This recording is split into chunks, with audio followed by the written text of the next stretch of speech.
Okay, so it's a great pleasure to be here. Thank you very much to the organizers.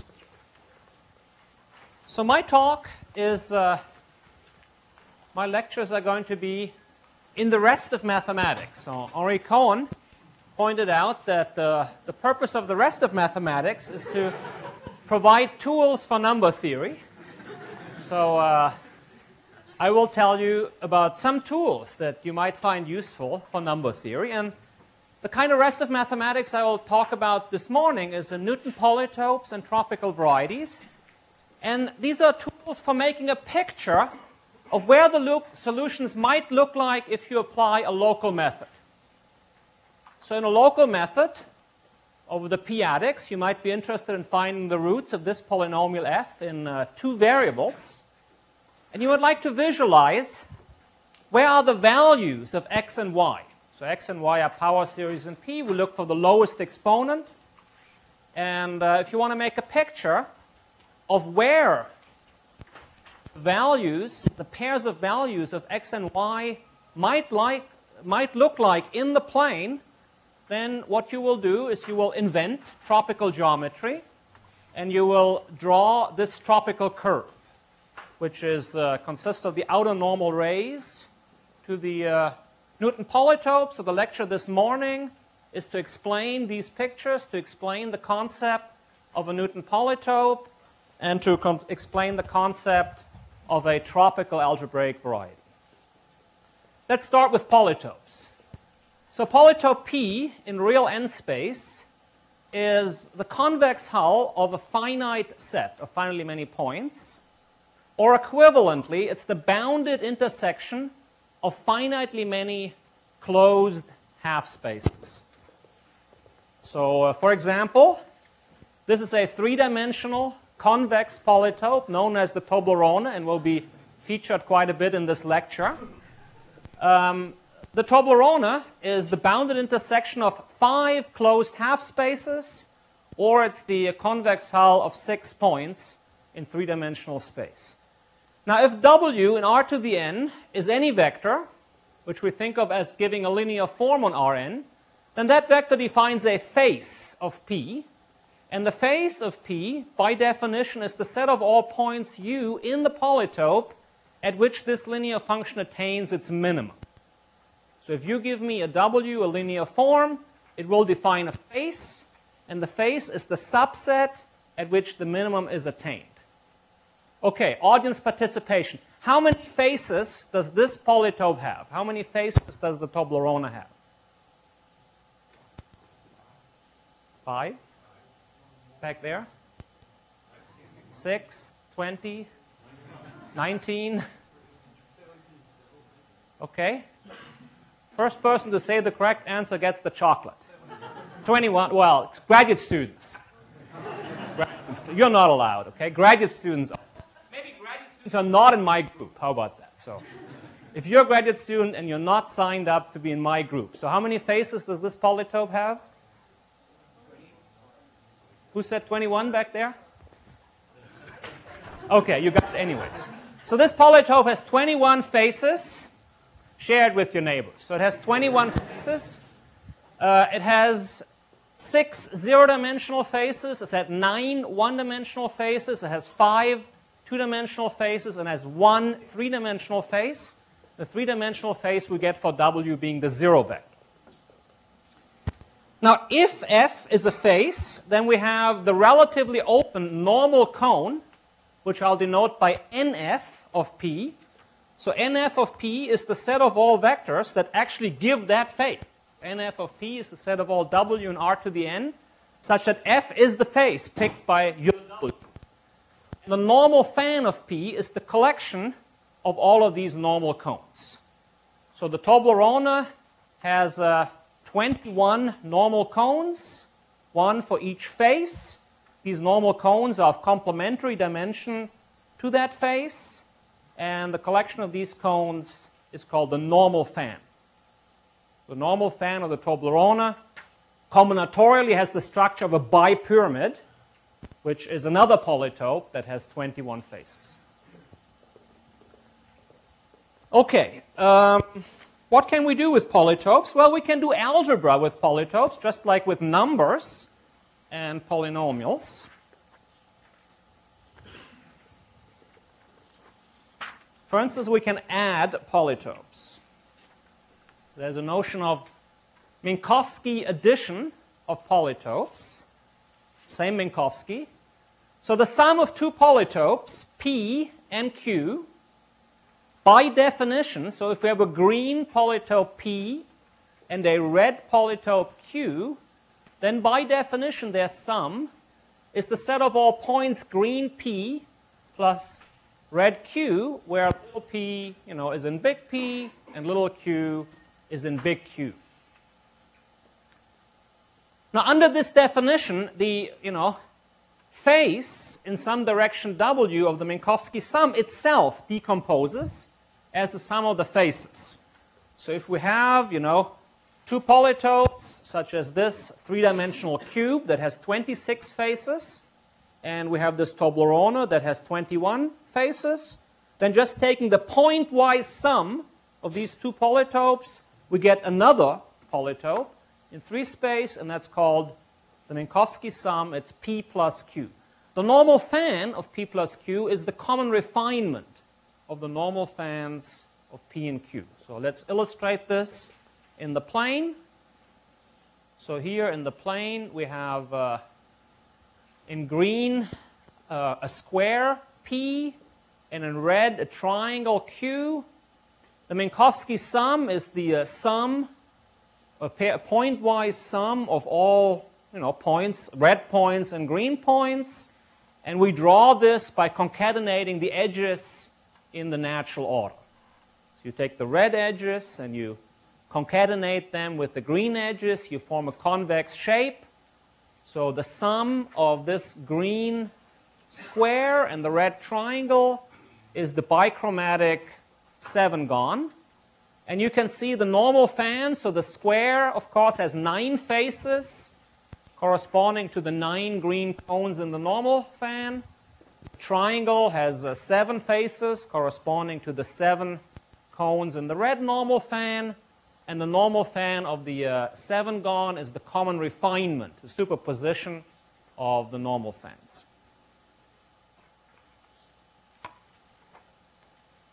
Okay, so we use polytopes in these lectures to speak about polynomials. And we speak about polynomials because we want to solve them. After all, the rest of mathematics has a role is to plug in integers and to see whether we get 0. And the thing we plug in integers to are polynomials. And the way we speak about polynomials in these lectures is by way of polytopes.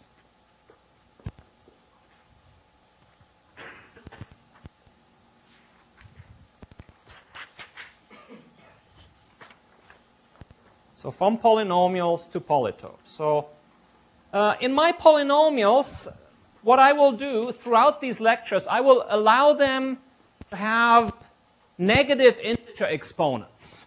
I'm going to be a little bit loose about this. I'm going to say polynomial, and usually I will mean a Laurent polynomial. So it's a polynomial f. So this is an example of a polynomial f in d unknowns, t1, t2, up to td. The coefficients ci lie in an algebraically closed field of characteristics 0, and C, is an algebraically closed field of characteristics 0, as is the algebraic closure of QP. And then the exponents, aij, they're going to be integers, and I will generally not require that they're positive integers. Now, the Newton polytope of this polynomial is the convex hull in Rd of the exponent vectors. So when I say the Newton polytope, what I will mean is the convex hull of the n points whose coordinates are a1j, a2j, up to adj. So the Newton polytope, which I'll call nu of f, it's an old concept, so that's why it's called nu of f. So nu of f is a polytope of dimension at most d, having at most n vertices. So a vertex of a polytope is a zero-dimensional face. Okay, so I have a polytope here. The Newton polytope in this example has dimension at most d, having at most n vertices. C star are the non-zero field elements in my fields, which I usually think of as the complex numbers, but it's really, that's not so important. Okay. Now, what do we do with polynomials? Well, we do arithmetic, right? So one thing we can do with polynomial is we can add two polynomials, and we make a new polynomial, f plus g. So if f and g are polynomials, then f plus g is another polynomial. Another thing we can do with polynomials is we can multiply them. So if we take f times g and expand, then we get another polynomial, and we can look at their Newton polytopes. So they have Newton polytopes. Well, the Newton polytope of f plus g is essentially the convex hull of the union of the Newton polytopes, unless there's cancellation, and that's a pictorial way of drawing the ultrametric inequality that was mentioned a couple minutes ago. So the Newton polytope of f plus g, by the ultrametric inequality if you wish, is the convex hull of the union. So if there's cancellation somewhere, then it might be contained. Question for you, what is the Newton polytope of f times g? So this is for graduate students who are not in my group.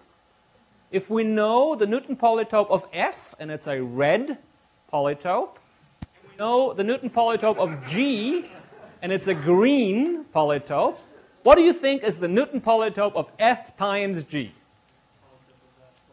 All right, you win. Okay, so that is... So we have a notion of polytope algebra. Polytope algebra says we have two arithmetic operations, and in fact, in this algebra, this is the multiplication. Really, in polytope algebra, the Minkowski sum is multiplication. So the algebraic structure on the set of polytopes, the multiplication mirrors the multiplication of polynomials, and the addition mirrors the multiplication, the addition of polynomials. And the reason we do this, as I hope to convince you, and especially tomorrow morning in the joint lecture, so the joint lecture with Stillman will be tomorrow morning, not on Tuesday. Computing with polynomials is hard, often, but computing with polytopes, these nice little pictures over there, is easier and sometimes delicious. So those are polytopes.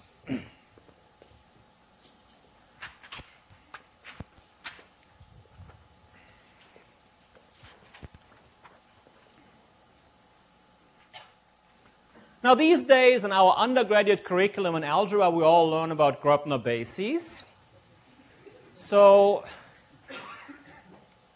there are two kinds of, as far as Gröbner bases goes, there are two kinds of mathematicians, right? There are mathematicians who use Gröbner bases, and then there are mathematicians who use Gröbner bases but don't know about it yet. So, okay, so term orders. So the way you use polynomials is you write them down. There's a first term, and then there's a second term, and then there's a third term. And the way you order polynomials, you write them down from highest term to lowest term. That's called a term order. And the good orders, the ones we use for Gröbner bases, they can be represented by weight vectors, W, and that's a typo, which I meant to fix.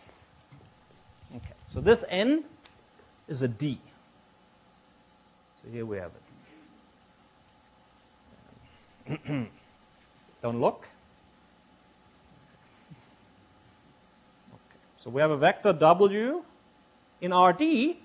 And let's say these W's are sort of random, they're sort of, pretty general real numbers, maybe algebraically independent over Q. Then, you can compare two monomials by taking the dot product with the exponent vectors, right? So the first monomial is higher than the second monomial if the dot product of the first monomial's exponent vector is bigger, with W, is bigger than in the second. So every term order that we use for Grobner bases can be represented by weight vectors. Now, if f is a polynomial and w is some weight vector in Rd, then we have a notion of initial form. So the initial form in w of f is the subsum of all terms in f that are w cheapest. So I like to be consistent with valuations. And so I'm going to say my initial form is the sum of all terms that are w cheapest. So x1 has cost w1, x2 has cost w2, and so on. Every monomial has a cost. And the initial form in w of f is the sum of all terms in f with coefficient that is cheapest in w. So for instance, if w is the zero vector, then, in w of f is f, right? Because everybody has weight 0.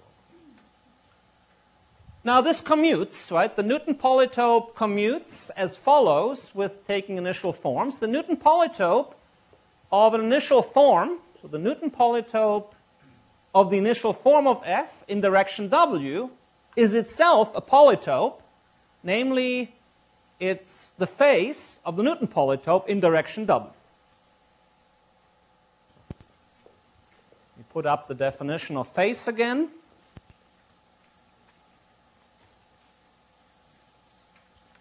I brought 3 Toblerones, but one seems to have vanished before I started the lecture. It's on the floor, okay. Oh, great. So, okay. Very good. So suppose you have 2 linear forms. The first linear form in x and y, right? And the second linear form in u, v, no, w is bad. Let's say we have a, b, c. A and b and c were mentioned. So let's say we have a linear form in a, b, and c corresponding to this triangle.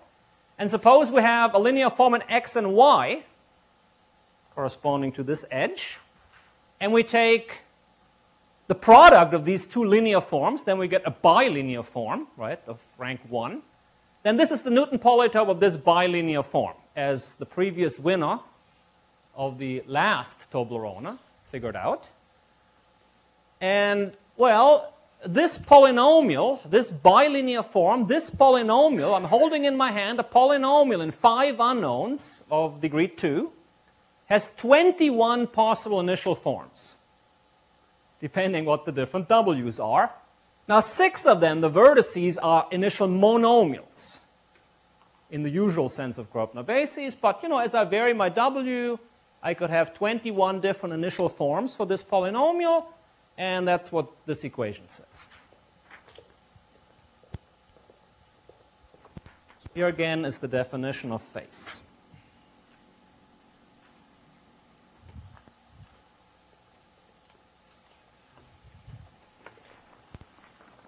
So as I said, if w is generic, sort of random, random vector, then the initial form will be a monomial. There will be no tie. Every term will have a different weight. And that's the usual story in Grobner bases.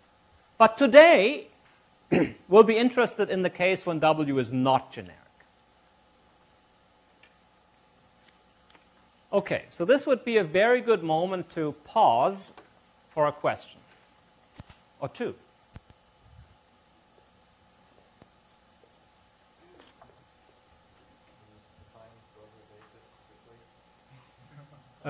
Suppose you have a bunch of polynomials and a w. A Grobner basis, the given polynomials generate an ideal. It's a bunch of polynomials in the ideal whose leading monomials or whose leading forms generate the ideal of all leading forms. So we have an ideal, right? This ideal has infinitely many polynomials in it. Infinitely many. You look at the ideal generated by all infinitely many initial forms in W of f. That's called the initial ideal. But, you know, ideals are finally generated, right, by Hilbert's basis theorem. So therefore, there's a finite set of polynomials in the ideal whose leading forms generate the initial ideal. That's a Grotner basis. There was a question back there. What do I mean by generic? Maybe for this audience, the coordinates of Wi are algebraically independent over Q. Question? A short answer is yes. So let me assume that, so there's some assumption about the W's being positive and so on, but the short answer is yes. So like my previous speaker, the previous speaker said, if you think I'm going too slow or it's too elementary, let me know tonight. I can speed up a little. So, okay, so let's come to tropical algebraic geometry. So these are Newton polytopes. So tropical algebraic geometry is the way to draw pictures that guides you towards solving your equations over the p-adics. It's the pictorial way of sort of the step -1. Even before you come to Henri's talk, you might want to know where, you know, could these values lie. And that's tropical algebraic geometry.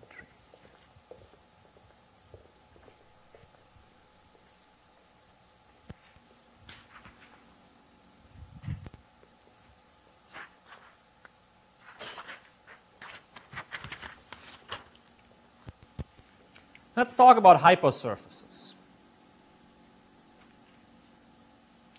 So if f is a polynomial, by which I mean, let's say, a Laurent polynomial in D unknowns, T1 up to Td with coefficients in our field, ground field, then the tropical hypersurface of f is a subset of Rd. And it's the set of all W in Rd with the property, with the special property that the initial form is not a monomial. It's the set of all those weight vectors on the variables which make a tie. Which make a tie when you like to decide who's the leading term. So you have all of these monomials, you know, competing to be the leading term, and W is in the tropical hypersurface if it makes a tie in this competition. That's a subset of R to the D that depends, that's defined by f, our polynomial, and we call that the tropical hypersurface of the polynomial. Let me give you two equivalent formulations. Well, another way of saying that is it's the set of all W in R to the D such that the face in direction W of the Newton polytope has dimension at least 1. That's supposed to be a greater equal sign. Let me fix that.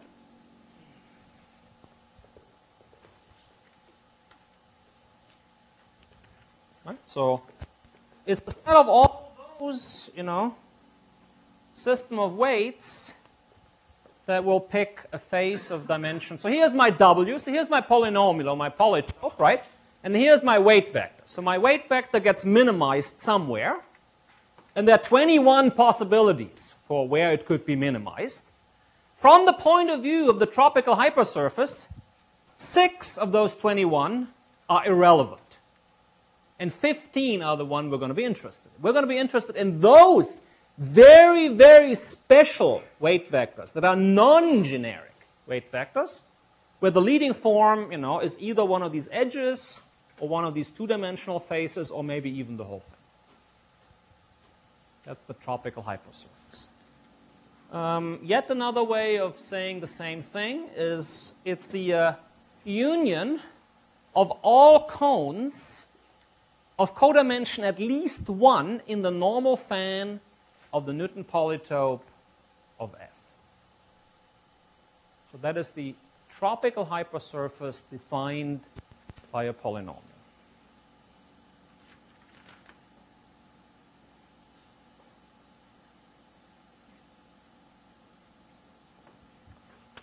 So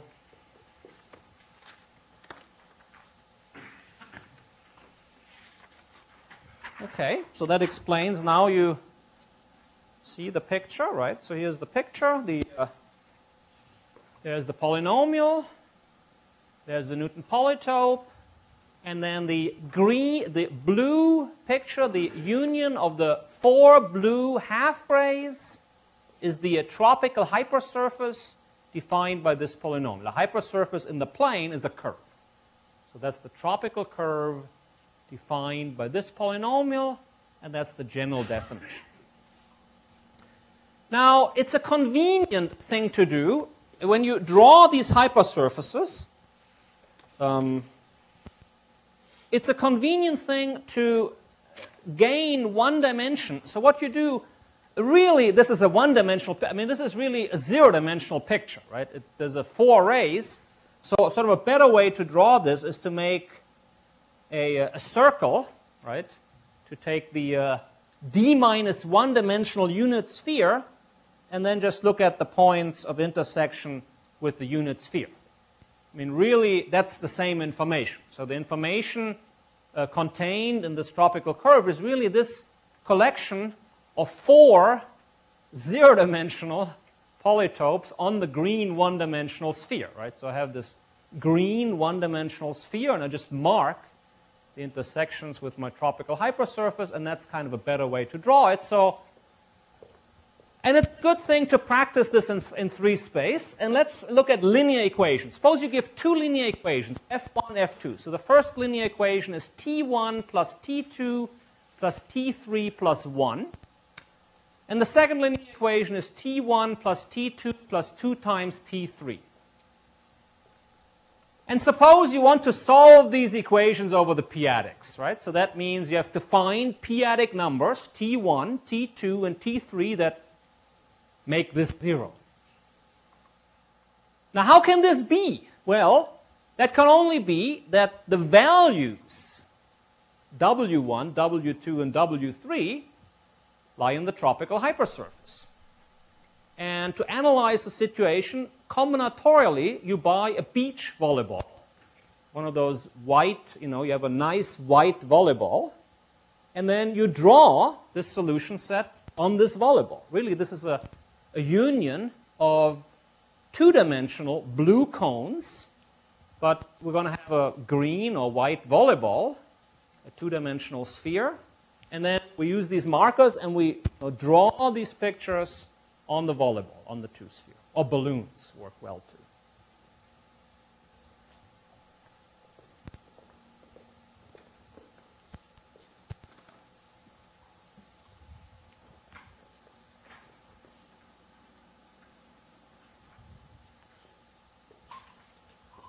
Okay, so I've done this for you. So here they are.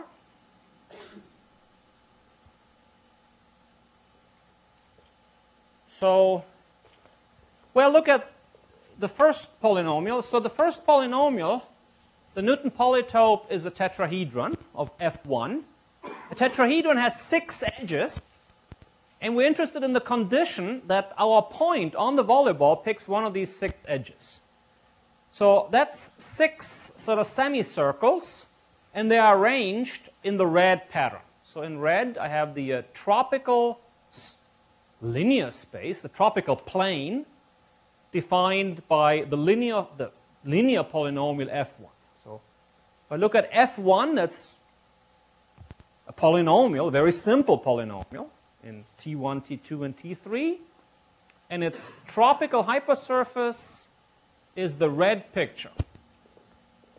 So there are 6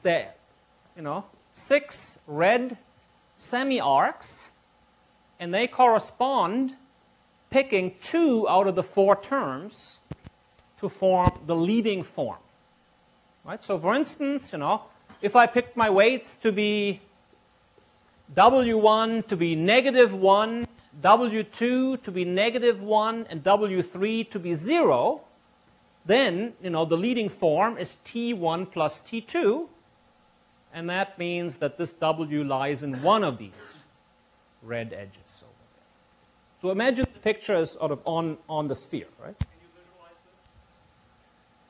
Now, the other polynomial is interesting. So F2 is a homogeneous linear form. It's a homogeneous linear form. It has 0 constant term. So its Newton polytope is a triangle. A triangle has 3 edges. So that's a triangle that sits in 3 space. And in this case, the tropical hypersurface will look like this. There will be actually these 2 black points. They will be antipodal on the volleyball. And then I have sort of a strap going like this, and like that. So you can imagine maybe they're the North Pole and the South Pole, right? So I have the North Pole and the South Pole. And then, I have 3, semicircles going from the North Pole to the South Pole. And that's the green picture. And that's the tropical plane that represents the plane in 3-dimensional space, which is the 0 set of F2. And if you believe in p-adic numbers, then this is actually the picture of the plane.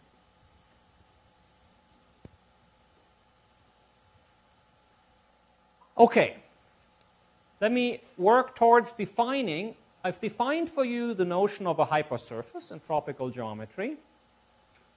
I'd like to define for you the notion of a variety in general. Now, naively, you might think that a variety is a finite intersection of hypersurfaces, but that's not quite true. So I'm going to call that a tropical pre-variety. So if I have a finite intersection of tropical hypersurfaces in Rn, I'm going to get a subset of Rn, and such a subset of Rn I'm going to call a tropical pre-variety. So for instance, in this example, the way these pictures go, they overlap in this blue Y shape. You have this sort of red picture. It's not a very good picture. So maybe a volunteer will make a nice Java, rotatable version, for the web page. So you imagine you have this red shape, on the volleyball, and then you have this green shape, and the intersection is this blue stuff that I indicated over there on top of the green. So this blue Y figure is a tropical pre-variety, but it's actually not a tropical variety. So this is an example. So the intersection of the tropical plane, tau of F1, with the tropical plane, tau of F2, that's a 2, is an example of a tropical pre-variety, but it's not a tropical variety. Now, people who've thought about these things, it's not a tropical variety because it doesn't satisfy the balancing condition. So there's sort of, you run towards the end and there's no way to go, right? So if you're in a tropical variety, that can't happen. You go out to this blue point, you have to be able to go on. So that's a tropical pre-variety. Are there any questions about tropical pre-varieties?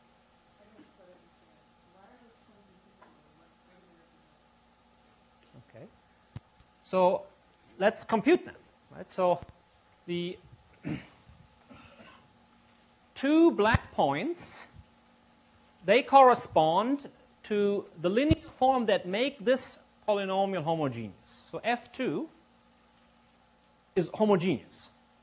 So what that means is that I find a non-zero vector, namely the vector 1, 1, 1. So let's look at the vector 1, 1, 1. So the vector 1, 1, 1 has the property that the initial form of F2 with respect to 1, 1, 1 is F2. So that's a vector. So the vector 1, 1 has the property that it makes this polynomial homogeneous. Now the vector minus 1, minus 1, minus 1 has the same property, right? So both the vector 1, 1, 1 and the vector minus 1, minus 1, minus 1 make this homogeneous. So they are certainly in the tropical variety. They're very much in the tropical variety, right? They make this really not a monomial. Now, to make my picture, I could draw this in 3 space, and maybe the volunteer will. But to make my life a little easier, let's draw this on a volleyball. So I'm going to scale this to have length 1. So This is actually the vector 1 over square root of 3, 1 over square root of 3, 1 over, and that's the negative of it. And those are the two black points. Does that answer your question? Yes? No, they don't. They don't see the coefficients. Tropical hypersurfaces don't see the coefficients at all. Tropical pre-varieties don't see the coefficients at all. Tropical varieties do. That's the next. That's the whole point.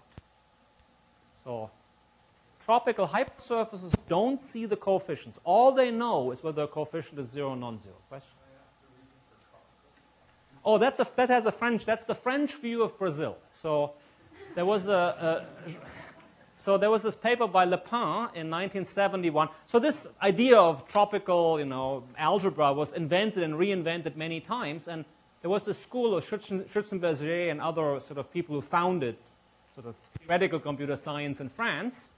And they also used this in the early 70s. And they attributed it to Imre Simon, who's a Brazilian control theorist in the 60s. So Simon in the 60s used the tropical calculus. So in the honor of the Brazilian colleague, they called it the tropical calculus. So it has no deeper meaning other than the French view of Brazil. Okay, so that's how you draw these. So now you see, right? So you have now this, and then you make, there's a whole cone like this that picks 2 out of the 3, 2 out of 3, 2 out of the 3. Okay, so let me define what this point you made is extremely important. It's a very, very, very important point. So tropical hypersurfaces don't look at the coefficients. Tropical varieties, at least the non-Russian ones, very, very much do.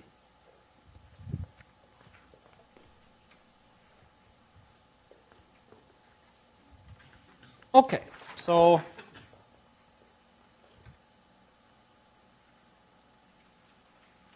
to define a tropical variety, you have to actually start with an ideal. So let I be an ideal in our polynomial ring in T1 up to Td. So an ideal, we start with an ideal. Then its tropical variety is the intersection of the tropical hypersurfaces where F runs over all infinitely many polynomials F in the ideal. And if you come this way, then you are a tropical variety. So a tropical variety is a subset of Rn consisting of all weight vectors, of all partial term orders, with the property that this weight vector makes a tie for every polynomial in the ideal. All the many, many, infinitely many polynomials in the ideal, you have to make a tie. Then you're in the tropical variety. And that does see the coefficients. By definition of ideal. Okay, so those are the tropical varieties. So we have a notion of tropical hypersurface, a tropical pre-variety, and we have a notion of tropical variety. Question?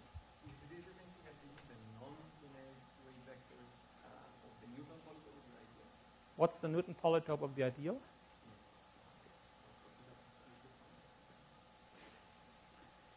So the question was, can't you just take the Newton polytope of the ideal? Why don't you just take the Newton or the state polytope of the ideal? Why don't you just take the Newton polytope of the ideal, or the Chow polytope? Well, the tropical variety is the correct notion. If you want to solve the equations in I over the p-adics, that's what we're doing here. After all, that's what the rest of mathematics is doing.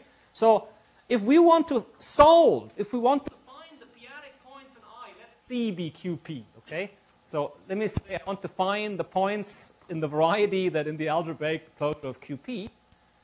I don't need to look at the entire, all these Newton polytopes and all these state polytopes. What I need to look at is exactly the tropical variety. It's a smaller subset that captures exactly what you need to solve these equations p-adically.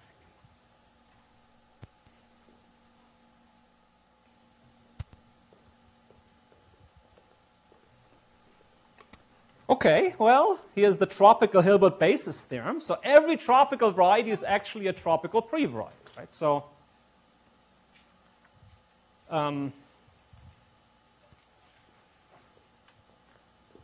among these infinitely many polynomials in the ideal, there exists a finite subset that's enough.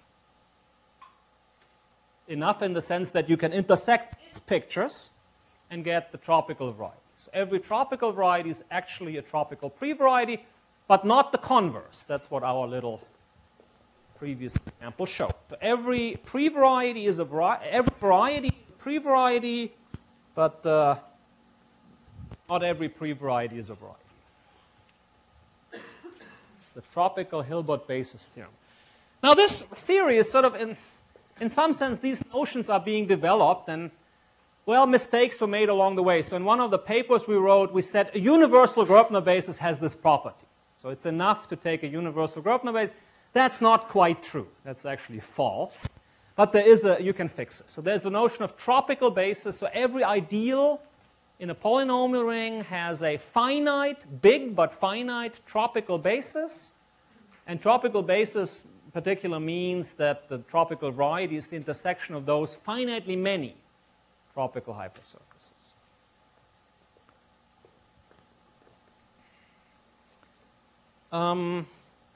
Here's an important lemma we call the transverse intersection lemma.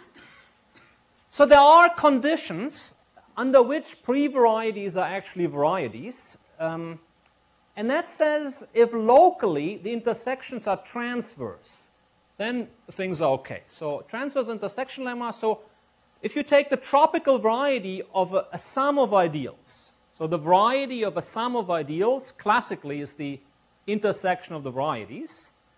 Not quite true in tropical geometry. So the tropical variety of I plus j is contained in the intersection of the tropical variety of I and the tropical variety of j. So in our example, actually, the tropical variety is the 3 blue points. So we have this pre-variety, but the variety is just the 3 blue points. So, however, if the latter intersection, if this intersection, so these are sort of piecewise linear spaces, and if at every point, so it's clear what I mean by, for linear spaces we know what it means to intersect transversely. So locally, if these piecewise linear spaces at every point intersect transversely, then you actually have equality. So sort of this is actually a commutative algebra statement. It's kind of a Hensel lemma, Hensel lifting type lemma statement. So if the intersection is transverse, if the red picture and the green picture didn't have this Y shape, that's a non-transverse intersection. The red curve on the volleyball and the green curve do not intersect transversely, and therefore their tropical variety is strictly contained in the tropical pre-variety. But if they did intersect transversely, then things would be okay. That's what the transverse intersection says.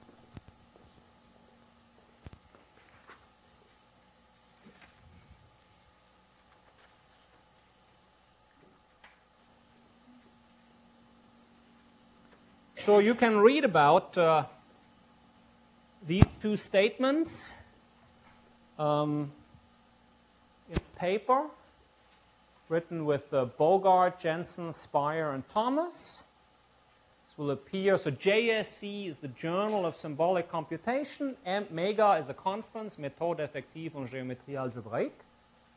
And the paper is called Computing Tropical Varieties. And among other things, in this paper, you can find a proof of the tropical Hilbert basis theorem and the transverse intersection lemma.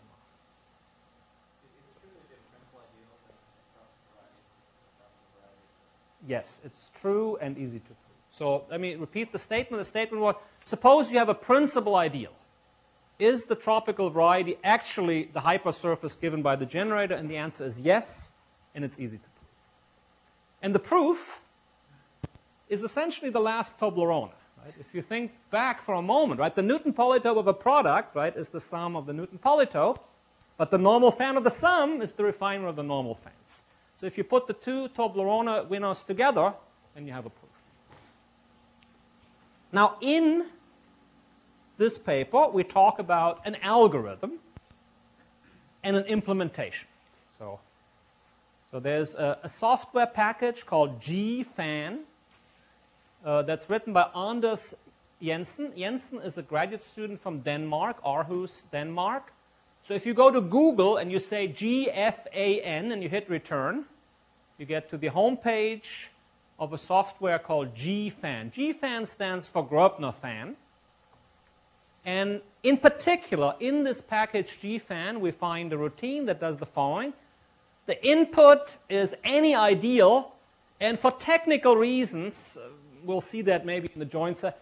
Typically what people do in sort of computation algebraic geometry, they like homogeneous equations. You know? They like homogeneous equations that have positive integer exponents. And so you get yourself in this setting, so you start with a homogeneous ideal I, and you homogenize. Now we have d plus 1 unknowns. So I is an ideal, homogeneous ideal, in d plus 1 unknowns, t0, t1, up to td. And out comes the fan, tau of I, represented as a spherical polyhedral complex. So example, you type this into GFAN, and then out come the 3 points. It's the actual variety. Okay, so I have 3 more slides to go. I think we started 5 minutes late, so this menacingly says 10:48, but I have 3 more slides to go.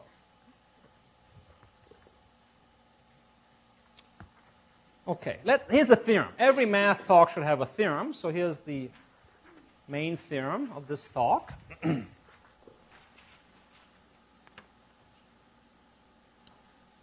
Which sort of sums up what we know about these tropical varieties. So let K be the algebraic closure of the p-adic. So P is epsilon.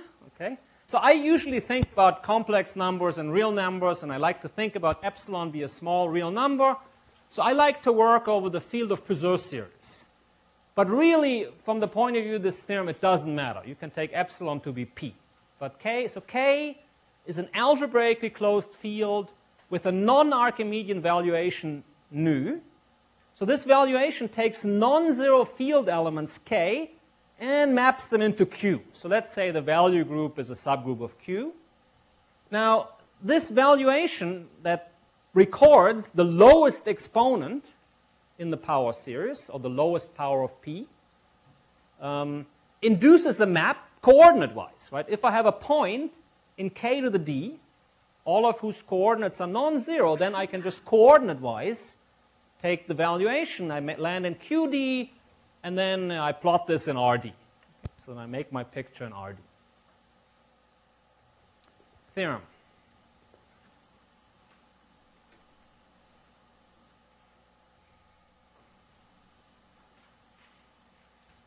Now this theorem is also proved, so all the references and so on, I think this is a good place to look. So reference for this lecture, I would say, is this paper called Computing Tropical Varieties, and the code in GFAN, which I urge you to try out tonight if you're interested. Okay, theorem.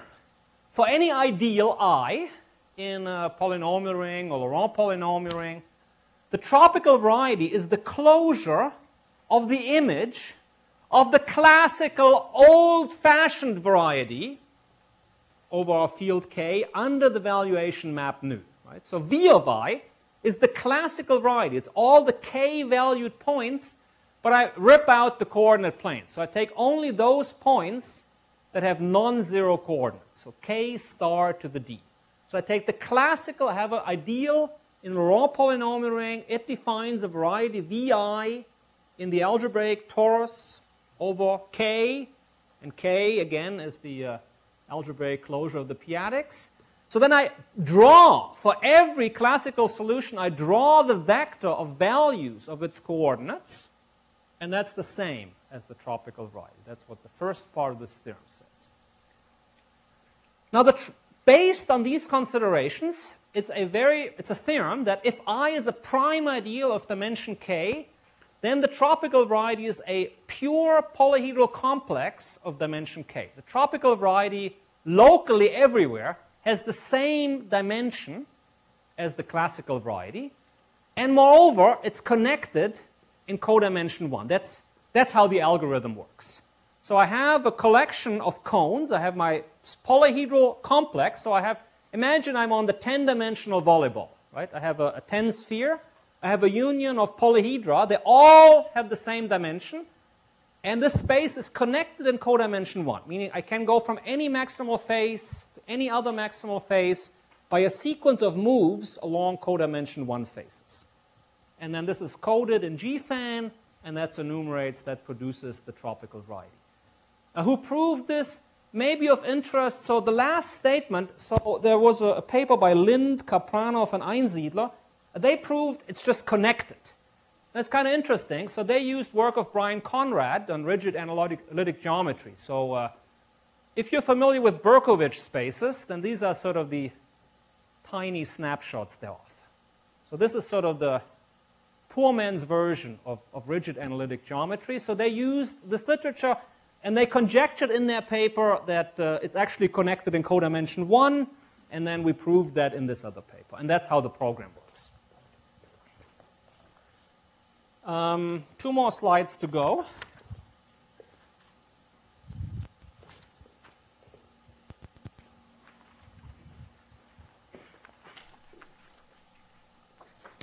I like to look at linear equations. So in these lectures, we're going to be looking at solving systems of linear equations. So I maybe is generated by R linearly independent linear forms in D+1 unknowns. So defines a linear space of codimension R in projective D space. Okay, so suppose I have a linear space of codimension R. What could be easier, right? So take the linear space, look at all the k-valued points, where k is the p-adics, plot them, and you get the tropical linear space. Now, there's sort of an easy combinatorial algorithm for computing the tropical variety, but you have to know what's a matroid. So there's a combinatorial notion of matroid, and it's easy to compute tau of I from the matroid. There's a rank R matroid on 0, 1 up to D. So for instance, if the linear forms are generic, then tau of I is the D minus R plus one-dimensional fan, union of cones. Now we know the dimension by this theorem, right? If I have a variety of some dimension, then the tropical variety has the same dimension. So this is a D minus R plus one-dimensional fan, and combinatorially it's represented by the D minus R minus 1 skeleton of the simplex on 0, 1 up to D. So you take the D-dimensional simplex. Well, that's a product of 2 simplices. So you take the D-dimensional simplex, you look at all its D minus R minus 1-dimensional faces, and that's the picture. We've seen an example like this. We looked at one linear form already. Remember the red picture? There we had these 6 arcs. There was a simple example. And here's the last slide. So this is the example that's been in the announcement for this course. So I like to talk about this matrix as lectures go on. So this is a particular 4×8 matrix. And I picked random integer entries in the first 2 rows. Okay, so I thought maybe this audience might like these integers, so I picked them. I picked the prime numbers in sort of snake-like fashion. But you pick your favorite integers. Maybe, what was it, 4,500? So you put big integers there. Okay? So then the rows represent R equals 4 linear forms in 8 unknowns. And then in my notation over there, that would be D equals 7, generating a linear ideal. So, for instance, the last equation says T4 plus T5 plus T6 plus T7 is 0. First equation says 2 times T0 plus 3 times T1 and so on. So we take these 4 linear equations, and to solve them, from now on, we no longer use Gaussian elimination or anything like it. We use GFAN, for instance. So we take those 4 linear equations, we type them into GFAN, we hit return, and we calculate the tropical variety. So the tropical linear space in this case is a 2-dimensional simplicial complex, but it's not generic. See, here we have D. The generic case would also be a 2-dimensional simplicial complex. It would be the complex consisting of all triangular faces of a 7-simplex. So if this matrix were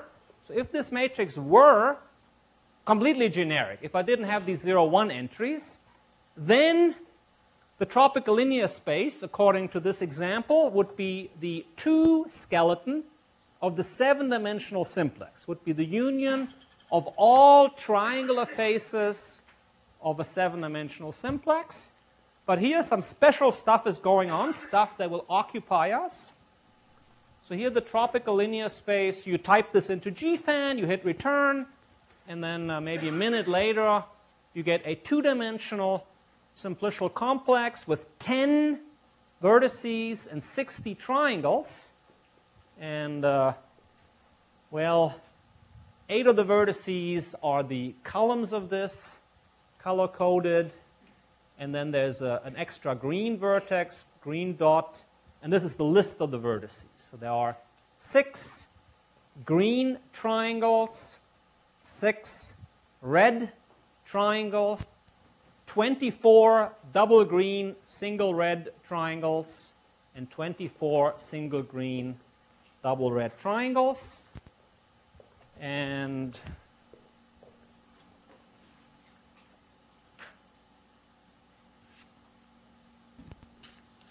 that's our running example. And maybe I'll stop here. Question?